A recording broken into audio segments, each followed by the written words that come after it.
বরফের নিচে আটকে যাওয়া এ যেন এক দুঃস্বপ্ন। শীতল অন্ধকার, অক্সিজেন কমতে থাকা আর বের হওয়ার পথ খুঁজে না পাওয়া। এই ভিডিওতে ঠিক তেমনই একটি চিত্র দেখা যাচ্ছে।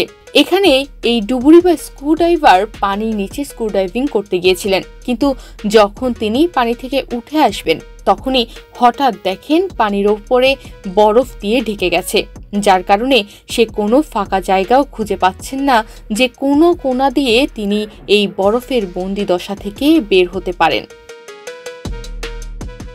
বরফের নিচে আটকে যাওয়া সাধারণত এমন অঞ্চলে ঘটে যেখানে নদী, হ্রদ বা সমুদ্রের উপরিভাগ জমে যায়, কিন্তু নিচে ঠিকই পানি প্রবাহিত হয়।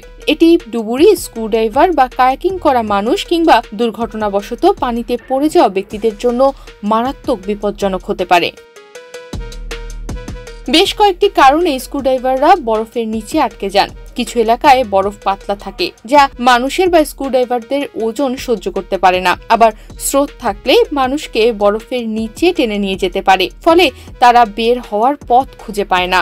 কখনো কখনো সমুদ্রের গভীর তলদেশে বরফের নিচে প্রবেশ করলে স্বাভাবিকের তুলনায় আলো অনেক কম থাকে, ফলে অনেক সময় স্ক্রুড্রাইভাররা কোন পথে যাবে সেই সিদ্ধান্ত নিয়ে এর দিক নির্ণয় করা তাদের জন্য অনেক কঠিন হয়ে যায়। আবার অনেক অনভিজ্ঞ মানুষ অক্সিজেনের অভাবের কারণে আতঙ্কিত হয়ে পড়েন, যা পরিস্থিতিকে আরও বিপজ্জনক করে তোলে।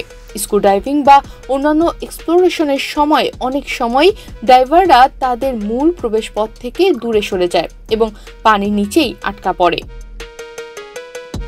কেউ যদি বরফের উপর দিয়ে হাঁটতে গিয়ে ভেঙে পড়ে, তখন সে বের হওয়ার পথ খুঁজে পায় না এবং ঠান্ডায় জমে যাওয়ার ঝুঁকিতে পড়ে। বরফের উপর দিয়ে হাঁটার আগে পরীক্ষা করা দরকার বরফ যথেষ্ট পুরু কিনা। যদি বরফ ভেঙে যায় তাহলে আতঙ্কিত না হয়ে ঠান্ডা পানির শক সামলানোর জন্য কয়েক সেকেন্ড অপেক্ষা করা উচিত। বিভিন্ন সময় ডুবুরি, স্কুডাইভার ও সাধারণ মানুষ বরফের নিচে আটকা পড়ে ভয়ঙ্কর পরিস্থিতির শিকার হয়েছেন। অনেকে ভাগ্যক্রমে বেঁচে ফিরেছেন, আবার অনেকের জীবন অকালে শেষ হয়ে গেছে। তাই বরফের নিচে যে কোনো ধরনের অ্যাডভেঞ্চারের আগে সতর্কতা অবলম্বন করা খুবই জরুরি।